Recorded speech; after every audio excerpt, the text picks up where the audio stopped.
I'll call this budget workshop meeting to order.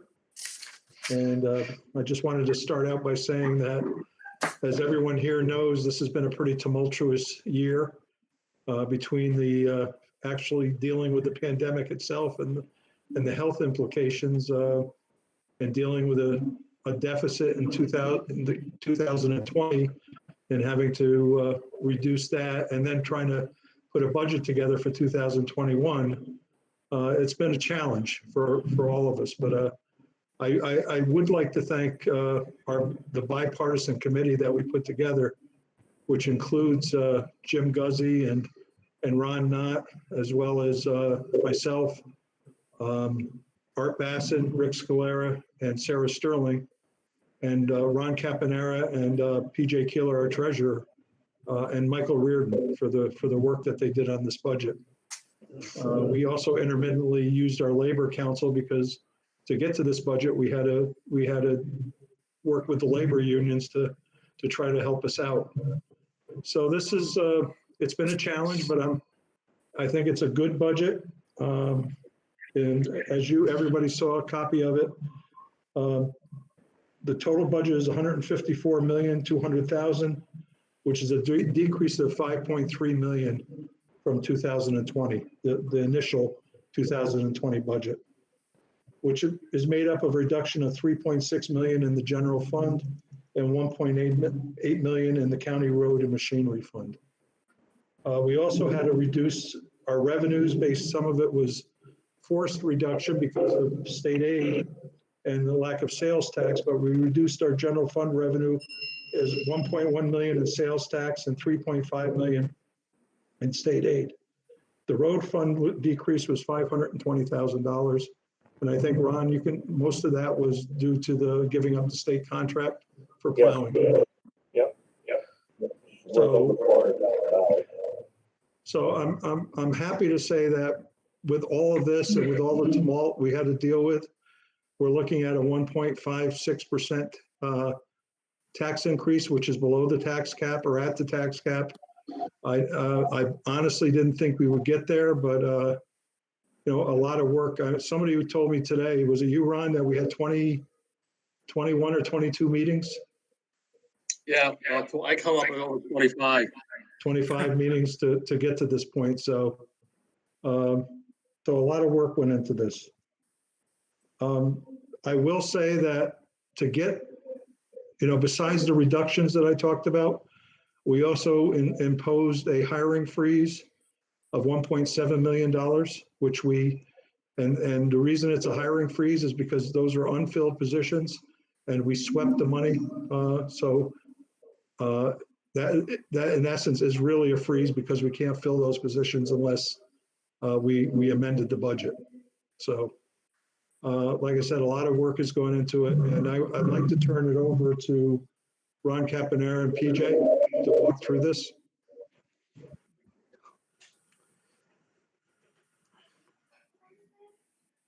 Ron? Ron's got this for now. I lost Ron. We all lost him. Hiding. I think he's probably trying to pull up the PowerPoint. He Probably. isn't even on. we totally lost him. Oh boy. Just in time for his presentation. Exactly. They'll be back. I think he said. While waiting for Ron, I will say that when we started this budget year in September, we started in July asking for department heads to submit their budget. When we finally sat down in September, we were looking to be at about $7 million over the tax cap at that time. Right. So we had to reduce the budget by over $7 million to get to where we are. And now it seems like we have to work on our fund balance to build that back up also, Matt, into next year's, As everybody could see, that fund balance plays a big role when something like this happens, that we've got a little cushion to fall back on. So Let me just give you a quick update while we're waiting for Ron on our cash position at the moment. At the end of November, we're still down a little over $5 million in cash. Again, it's really due to the receivables, DSS, the state has neglected to pay us about $7.7 million that we had received last year at this point in time. So the cutbacks have been really severe. We've managed to withstand that, but I will say one thing, by putting the expenditure reductions in place that we did early enough, and that was thankful to Chairman Morrell, who instituted that, we could be down 12 or 13 million at this point in time. But again, from a cash perspective, we're down about 5. So we're faced with a prospect of, we have a pension payment coming up that's about $5.5 million from the county, another $500,000 from the college. We have received the college's portion of that, and we will be faced with that decision around December 15th. The conundrum is we have to end the year with cash on hand. We've struggled since 2012. We had about $4 million cash on hand, and that was not really acceptable by Moody's, by the state, or personally the treasurer of Columbia County. And we did spend several years building that cash balance up. And if you remember, we did do a resolution and created a resolution that said we need to have between $10 and $11 million cash balance at the end of the year. And that's really, the state looks at that, Moody's looks at that, and that's really where we need to end up being. So we'll have to make a stab whether we pay that pension payment or wait until February 15th when it was actually due. Right. By waiting, we'll lose $52,000 as a little interest subsidy that we would receive. So we'll have to make that decision. Ron, you back? Ron Campanera? I just saw him. I just seen him jump in. Yeah. We left the meeting again. One of the things we're able to do in this budget, again, like what Chairman has stated, it was a very, very difficult budget. Really kind of came down to what position we were in really in early and mid-November. And one of the things we're able to do because of the cost cutbacks in capital funding, the department heads worked hand in hand with us in trying to cut back. Tony DeMarco in the highway department especially cut back a lot. And Jim Guzzi, Ron Knott worked with him on a regular basis. And because of that, we're projecting to have a $2 million fund balance left over in the road fund.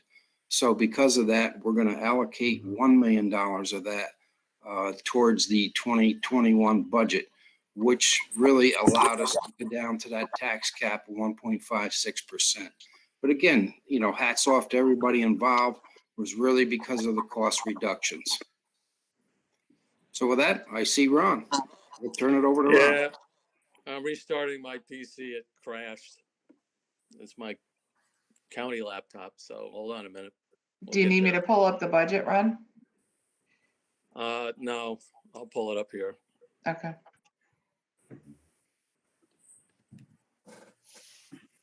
Technology is a wonderful thing. When it works. Yep. Yeah, I again, I wanted to piggyback what PJ said. I want to thank the committee chairs for their work in going through the budgets, and also our department heads who really cooperated, Yes. you know, to get us where we need to be.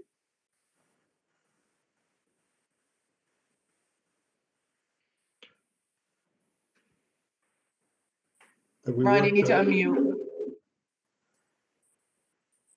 Okay, let me update the budget because Matt, what you read is the preliminary budget that we did. And since then, we did some changes, particularly in the H1 fund with the voting machines.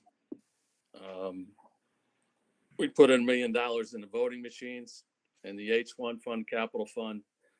So our total budget right now for 2021 is $156,031,031. That's a decrease of 3.4 million from 2020 budget this year. There's a 2.8 million in the general fund decrease. 1.8 is due to the salary, and Matt mentioned that has to do with the hiring freeze that we got. And then another 1.6 million in non-salary, and I'll get into that a little bit later. 2.2 in the county road fund and machine fund.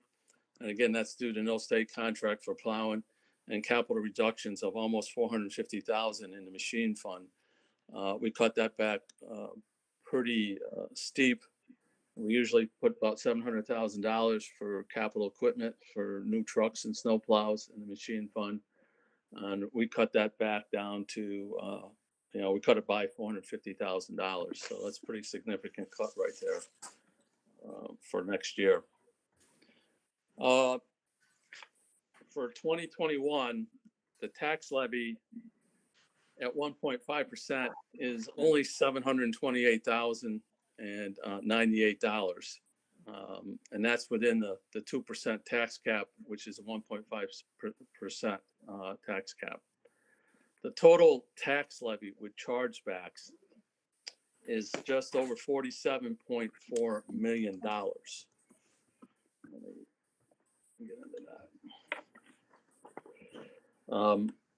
Although we had a 1.56% tax levy increase, when you combine that with the taxable property increase in the county's taxable properties increased by over 240 million from 2019 to 2020, which we'll base our tax rates on.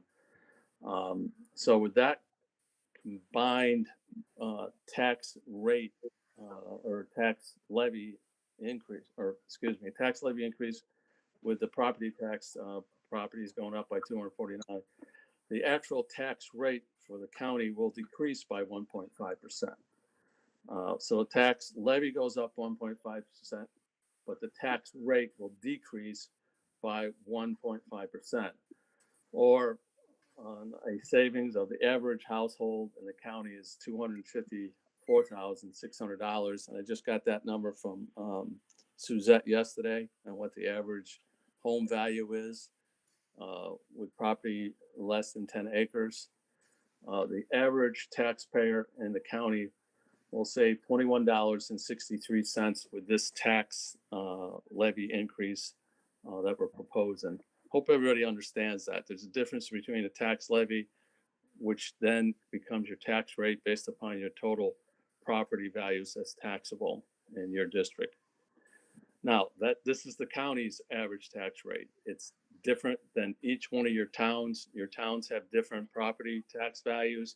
You have different EQ rates and so forth, okay? But on the whole, this is a county, and that's what I'm saying. The county's tax rate will drop by 1.5%, and the average taxpayer will save $21.63 for that.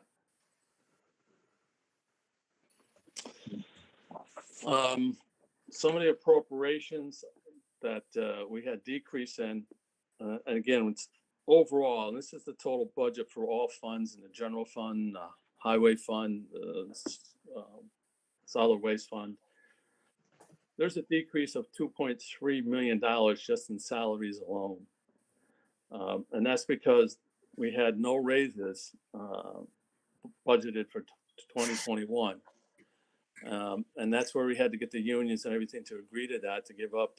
UPSU had a contracted 2% increase, and they just voted to suspend that for 2021.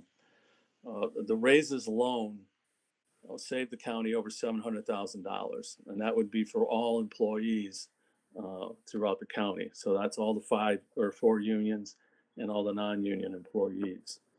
Ron, if I could interject. Yeah. We had agreed to revisit that in July with the unions, depending on state aid and our revenues at that time. So I don't want the impression that they totally agreed to suspend the raises. So. Yeah, I had that down too, because one whole thing with this budget is we put the budget together the best that we can, but still a lot of variables out there based upon this pandemic out there with what's going to happen in the future. We don't know with state aid, with sales tax and so forth. We don't know if there's going to be a stimulus package coming out of Washington and so forth. So yeah, we're going to have to review this budget come July and kind of step back and take another look at it and see where we are. And then at that point in time, we might have to adjust this budget going forward. And I wouldn't be surprised if we had to do that based upon these unknown factors coming into next year. It's what makes this budget so hard for this year, trying to, or for next year, trying to project forward what's happening for that. We decreased $600,000 in equipment for all funds, but again, most of that is out of the machine and road fund, as I mentioned before. There's a decrease of 1.3 million just in non-salaries. Okay, most of that's in the general fund. Coming from that, when we put this budget together, if you recall back in March of this year, Chairman Rell put out to all managers to cut their budget by 20%, or 0.4s. And we did a good job doing that. And that budget became the baseline for the 21 budget going forward. So there was a significant savings going forward in the 2021 budget from that 20% cut. And that equated almost to, like I said, 1.3 million in just non-salaries without equipment, so forth. A lot of that came out of the health department because of grants that we're not going to receive. Some of that came from DSS, again, in reduction of revenue. And a lot of that came in public safety, where we cut back on the jail. And we did cut back significantly in the jail based upon the number of inmates that we have going forward. On the revenue side, revenues have decreased by over $5 million from this year's budget to next year's budget. 4.4 of that is in the general fund. And what makes most of that up is 1.1 in sales tax revenues less than this year's budget, and 3.5 million in state aid, which is significant. Most of that state aid reduction is coming out of DSS. Alone in DSS, we're projecting over $2 million of lost revenue back from the state. Now that could change again, okay? And that's why I'm saying some in July, we need to revisit this. If the state frees that up because of stimulus package coming from Washington, it might make a difference coming in the year's budget for that. Ron, if I could just make a comment on that too. Just remember, that's in the budget. That's projecting the 20% reduction.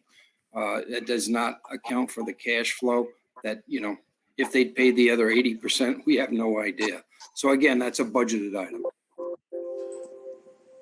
That's the budget. That's correct. And then when the road fund again, okay, we looked at 528,000, which again, that's decreased primarily because of the state contract with the road plowing and so forth. Fund balance. Now, usually in the last couple of years, we've kind of allocated fund balance from the general fund and to average out the tax levy and help the tax levy, so to speak. But we really have no cash anymore. We're kind of cash, but we cannot really use any fund cash balance that we have in the general fund to help our tax levy. But however, as PJ mentioned in the beginning,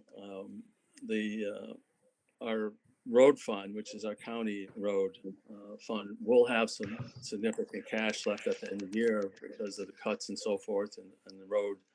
And we were able to use $1 million of cash in the road fund to help balance this budget. But overall, there's a $1 million decrease in allotted cash from this year's budget, 2020 budget to 21, in order to come up with this. So let me present this. Am I I'm not on though, am I?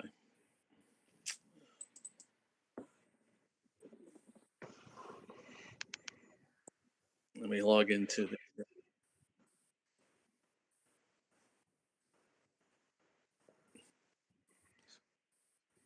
Gmail.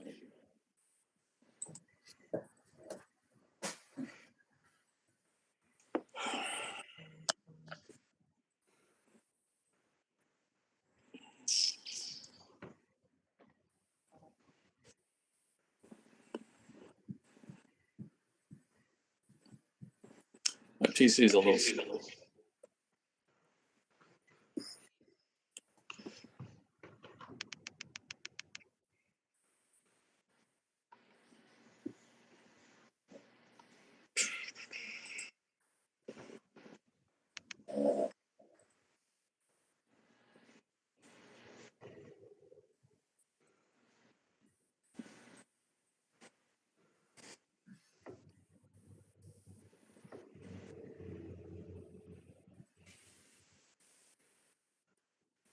We're waiting for Ron.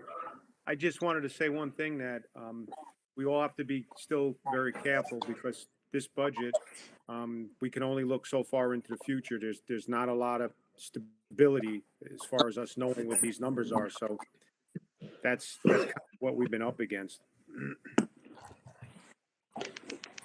Yep.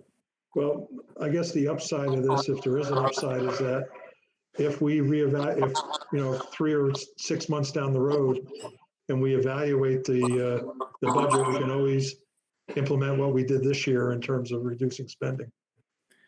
Yeah, I think we're going to be more or less going through this on a monthly basis, right, Matt? Like we've been talking about, Yep. trying to keep an eye on things or even weekly basis to keep everything in line, so we don't let this get ahead of us, Yep. All right, can everybody see my screen? No, You can't see it? We can see you. Are you presenting? Yeah. Did you pick your file to share? Yep. Yeah, all we can see is you.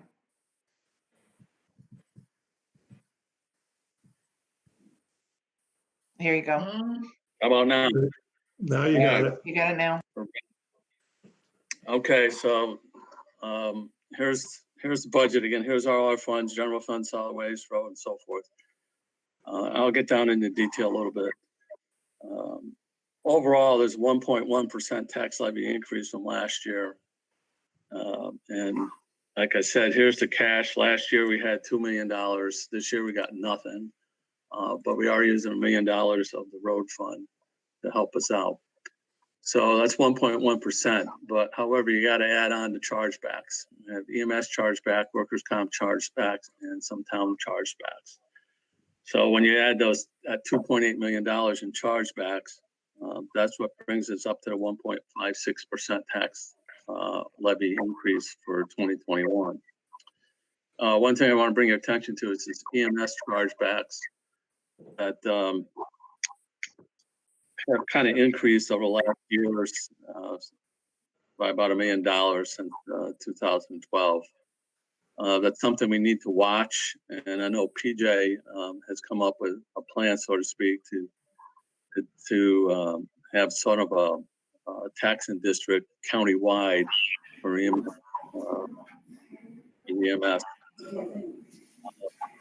Yeah, I can speak to that. Obviously, this is something we've talked about for the last couple of years. Years and years ago, when I set this up with Ken Wilbur, really didn't affect the county budget that much. But obviously, as time has gone along, it has grown significantly. And most of that is attributed to the agencies in the northern part of the county, Chatham and Volusia, have negotiated larger contracts with their towns. Those two agencies alone, from 2018 to this year, have generated over $800,000 increase in our chargebacks compared to where they were. So we need to look at this. There are a couple issues. I've talked about it. I've talked to NISAC about it. We've talked amongst ourselves. Ron Knott has tried to champion trying to get somebody to sponsor a bill that would allow us to create a countywide tax district. Because quite frankly, right now, We have a countywide EMS system that in Chatham, you may get an ambulance from Greenport. In Greenport, you may get an ambulance from Valatia. Everybody's receiving the same service. However, the rates that the individual residents are paying in each town are all over the board due to the individual contracts. So there are a couple ways out of it. Again, create a countywide tax district, which would require some pull at the state level to be able to do. That way we could normalize the tax rate per thousand all across the county. So everybody is paying the same amount. And another avenue that maybe we could pursue, it would be a contractual issue. Originally, all the towns contracted with their squads directly. We now have a Columbia County EMS system where maybe the towns can contract with the county. We could slide this in over a 4 or 5 year period so that the taxes kind of go back to the town to capture versus right now we're capturing the tax at the county level, or maybe there's a 50-50 split. So again, I think we need to create a committee if we could and try to figure out how do we get this reduced or stabilized as we move forward. But I think there are a couple different ways to do it. So we will continue to look at that. Yeah, it's just something to keep our eye on. Can I just ask about whether this is the same kind of issue we're going to be facing with the fire districts in a couple of years? Is this something we should are the fire districts likely to be in the same predicament? Can we start focusing on how to deal with that? I think you're going to see the fire districts start to consolidate. I know there's a move afoot by 1 or 2 of the districts in the county right now to consolidate. But remember, most of them have their own taxing jurisdiction. So the consolidation would help in that regard. Yeah, they don't affect our tax levy. The problem that we're sensing, I think everybody's aware of, is the availability of their firefighters is very, very scarce. Looking down the road, we just may not have the firefighters to operate these volunteer.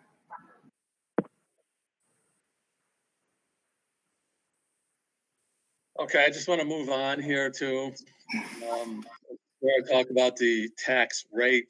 This is the property taxable for 2021 is $8.3 billion, which is increased by $248 million. The average tax rate will decrease by 8 cents, but again, on the average house of $254, there's going to be savings of $21.63, or a decrease of 1.5% for that. It's kind of like your tax levy goes up 1.5, but your tax rate will decrease 1.5 because of the increase of property value. A couple of things: the total debt that the county has, and we're actually issuing a band this Thursday for 4.1 million. We'll have 49 million, just shy of 50 million in debt at the end of the year, which is 7.96% constitutional debt limit. I've always stressed to the Board of Supervisors in the past, you want to be below 10% on your constitutional debt limit for safekeeping, so to speak.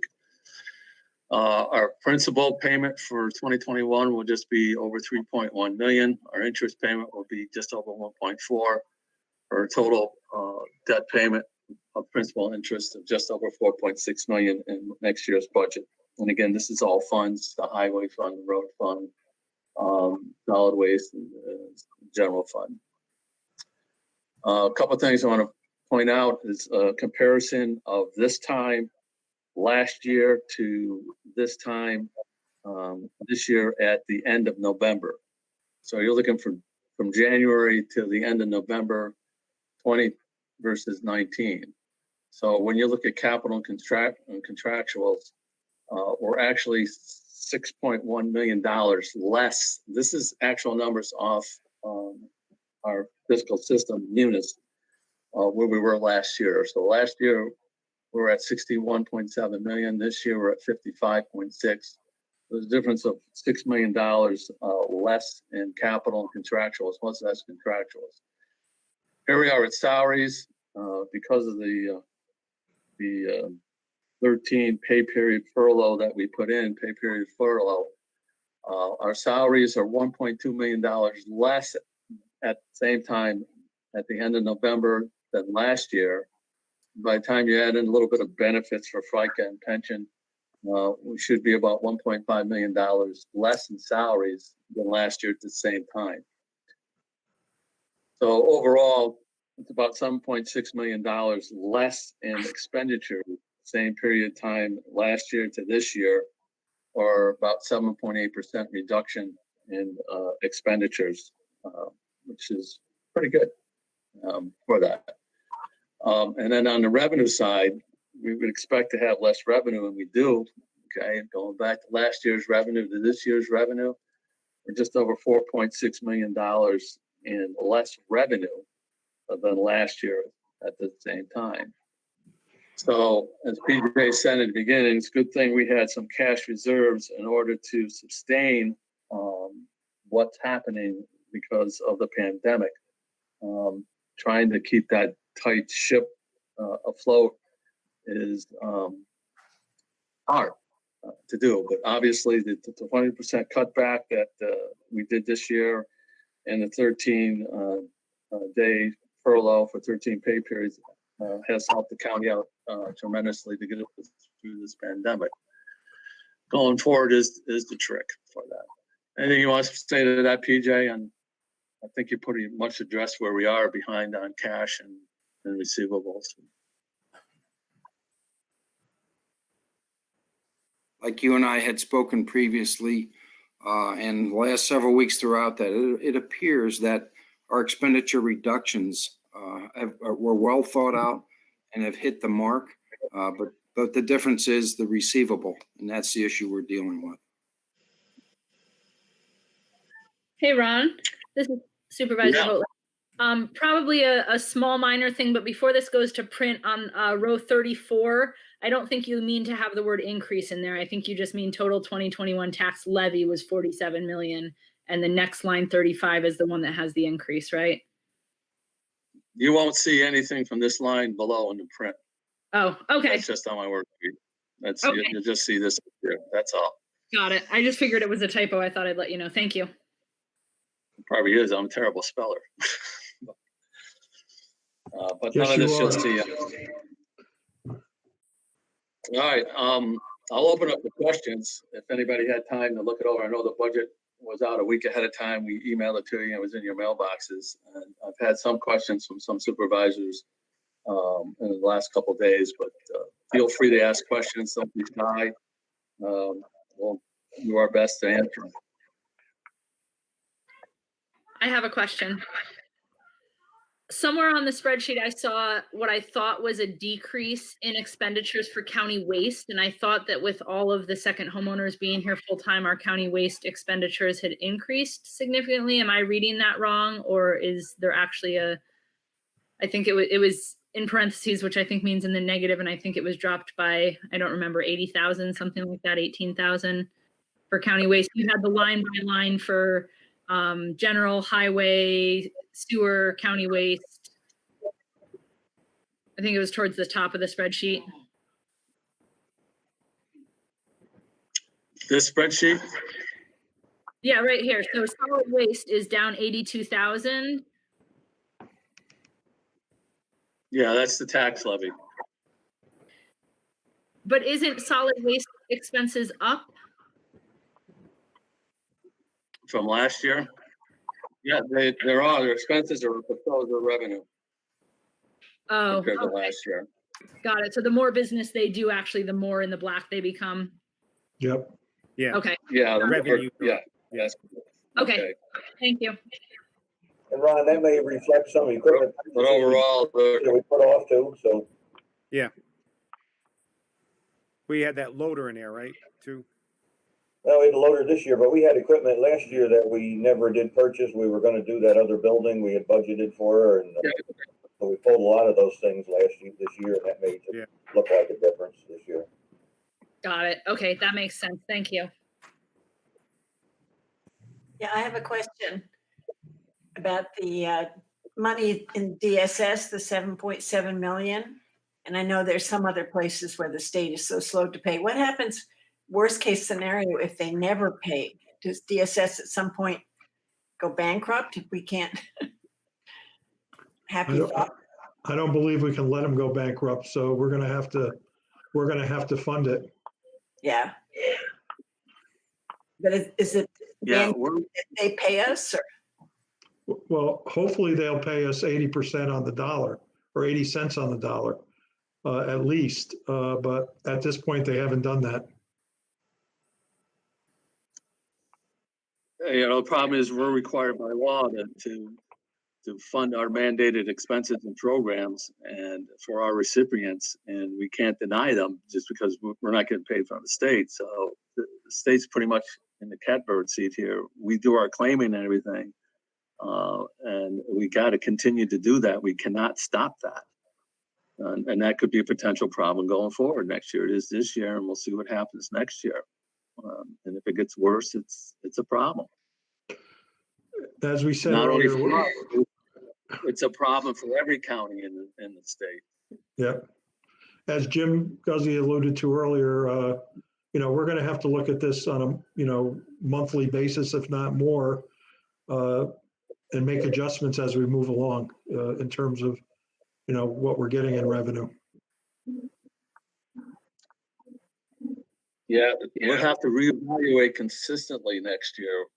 Again, there's so many unknowns with the pandemic, and as I said before, what might happen with Washington, with stimulus money and so forth. We just gotta reevaluate on a consistent basis next year where we are and adjust going forward.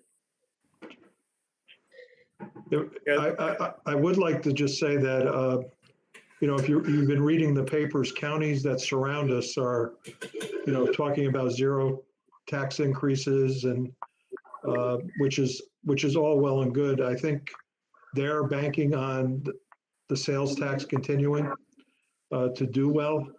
We were a little more conservative in that end because, the bottom could fall out tomorrow in terms of sales tax. We don't know if it was a blip on the screen that we experienced that increase, but I think, they're willing to roll the dice more than we were, but I think I'd rather be on the conservative side than not on that particular issue.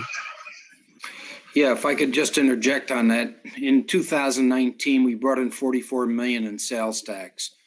This year, at the rate that we're going, we should end up in the 43s, which is better than what we had thought.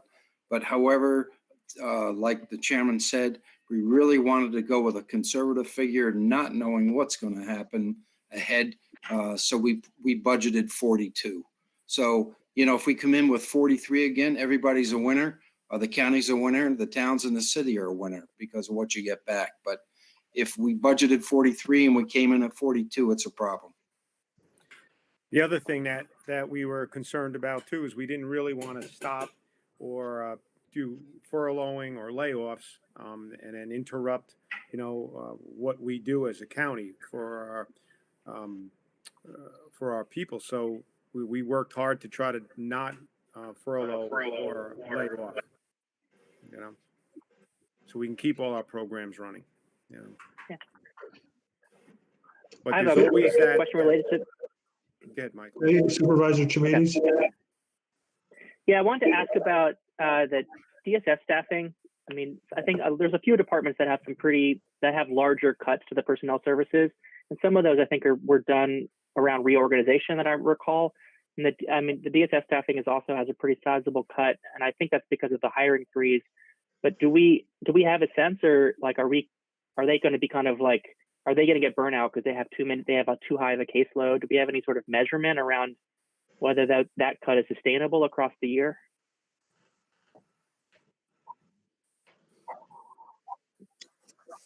May I unmute?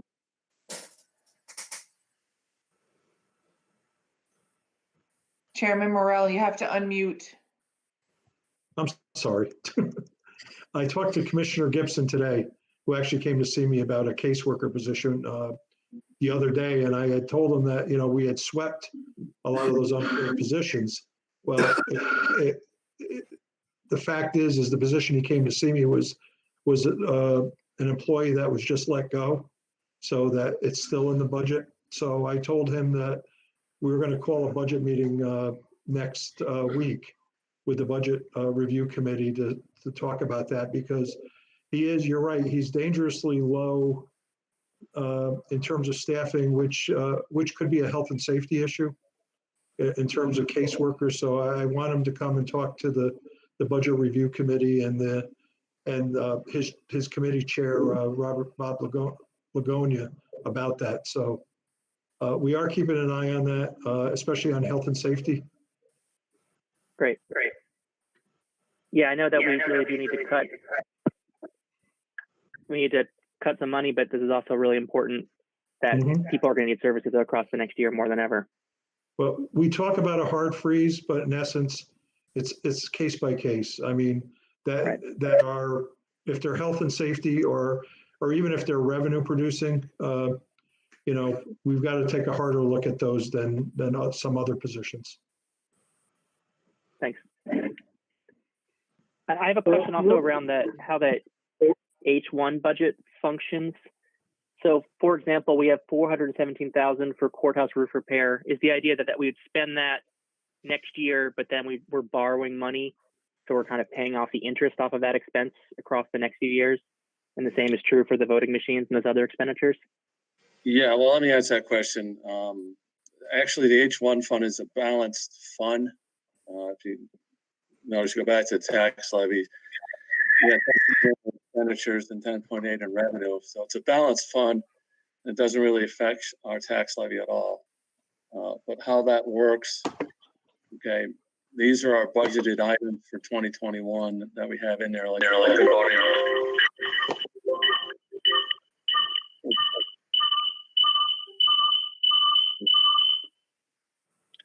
Thank you.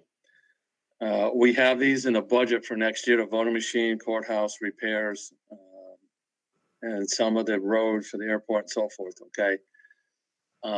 We have it in the budget, and it's offset by borrowing funds down here when we look at serial bonds and so forth. And the H fund is made up of 100% county share. A lot of the road funds, what we call the roads and bridge repairs, the 2.6 million is 95% funded from the feds and the state, which only leaves $484,000 that have to be transferred in from the general fund and or the highway fund to make up that 5% for that. So eventually, if we do borrow $1 million to buy new voting machines, the interest will have to come into the following year's budgets going forward. That becomes part of the debt payment, as I mentioned. So that's how that basically works. It doesn't mean that we're going to have to borrow that next year. We got to make a decision if we're in a position to borrow that money, if we want to borrow that money, or borrow $500,000. Each voting machine costs almost $11,000 to replace for that. But having it in budget for right now is not costing the taxpayers anything because it's a tax budget neutral type of fund right here until we actually sit down and borrow money and start paying back the interest on that. So I don't really understand how that works. Yeah, if I could, the voting machines were a late development, and Kelly Miller Simmons and Ken actually talked to us about the fact that this past election, every voting machine was being used. They had even cannibalized some voting machines to make one good one. So if we would have had a breakdown election day, we would have had a real problem. And then we also found out that they're at their end of their useful life. I believe the useful life is about 10 years for these machines, and they're probably over 10 years old. Yeah, so they're over 10 years. We just felt it was time that we needed to purchase the machines.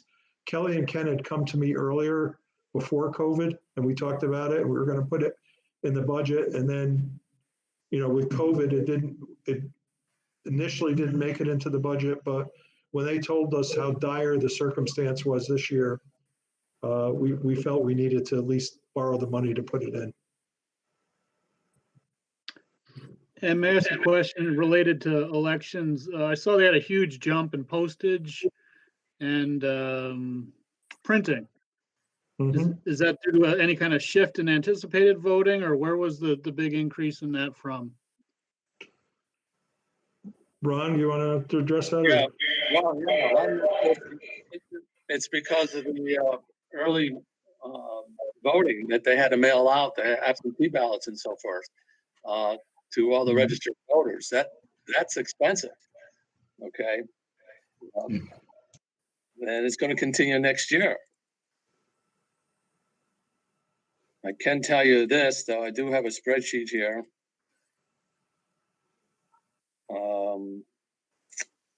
Board of Elections has 3 grants that we got this year.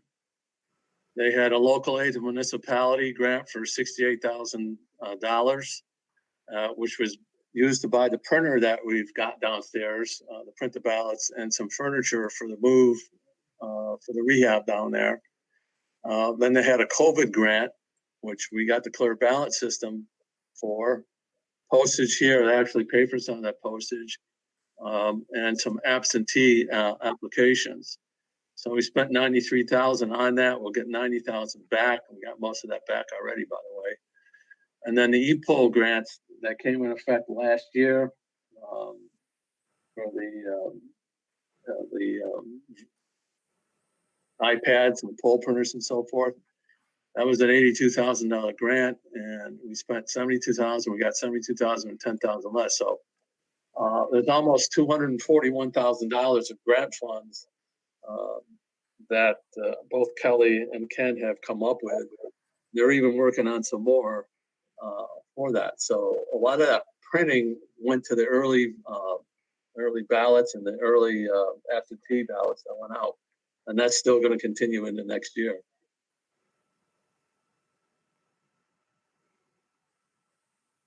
Thank you. Any other questions? I have one other question. There's the money in the board clerk for I think it's the professional services. I think Ron said that it's is it for the deputy in 401? Yeah. Donnell had a question on that today too, by the way, Mike. Same thing. So in the legislative board, what you pointed out, there's professional services that decreased to $50,000. That was the grant writers. And last year we put in $50,000 in the budget. This year, for next year, we're moving it down to my budget. And we budgeted the $39,000, just shy of $40,000 for the grant writers for that. And what you see in Kelly's budget is $54,000 for professional services other. And that's for the security detail at 401 from the sheriff's office. This year we had it budgeted in a 0.1, and we moved out of 0.1 down to 0.4. So there's the switch right there. And the other $25,000 savings in the 0.1 is actually Kelly's cut back on the deputy clerk of the board. We're saving some money there for that. So that makes up that balance. But that's a swing right there, Mike, for that. And is that like on a revenue side for the sheriff now? Well, that's in the sheriff's revenue, and what he does is he bills out to all the professional buildings, to DSS. He'll bill out 325, and he'll bill out to us for the services. The court's security a little bit different. We do bill the court administration for that. That's close to $600,000 right there for that. So yeah, the sheriff bills it out, and we pay the sheriff. When you look at the whole thing, it's budget neutral because it goes in one pocket, out the other pocket, so to speak. That's how it works.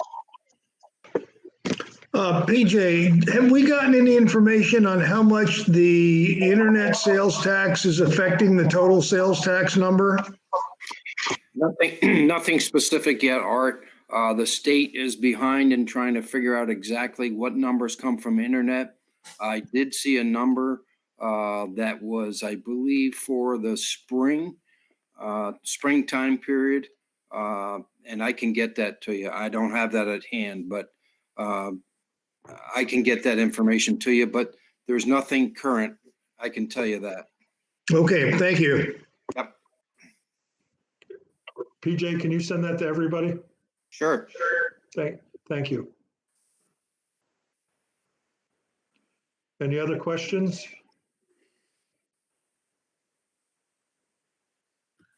I don't have a question, but I just wanted to thank Chairman Morrell and Supervisor Sterling and the whole committee that you talked about that had the 25 plus meetings. I realized it was a really, really tough budget year, and really appreciate all the work that you guys put into it. It looks like a very well thought out budget in a difficult situation, and I appreciate all of your hard work on it. Thank you. You know, and I'd like to thank Ron and PJ for the superb work they've done. I think we've come a long way over the last X period of time, and I think it's all thanks to PJ and Ron and their hard work and their diligence and their common sense. So PJ and Ron, thank you both very much. Yes, definitely. You guys are doing a great job. Yep. Thank you. Thank you all. Yeah, thanks a lot. And you too, you guys deserve a lot of work on the committee, as Matt said, with Jim and Rick and you, Art, and Sarah and Ron Knott. It makes for a good committee. And we got some good heads there, along with PJ, myself, and Michael, and even Rob Fitzsimmons joins in once in a while with Elena. So it all comes together. It's a great team, bipartisan team that has worked well. I'm trying to nail this budget through. So kudos to all you guys too. Okay. Is that it? I just want to thank everyone. We're going to have the, Kelly, the budget works, or I'm sorry, the public hearing will be at 7 a.m. or 7 p.m.? 7 p.m. on December 9th. December 7 a.m. is a good idea. Nobody will show. That's what I should actually, I thought Including of that me, once I Art. said it. I'm not a morning person.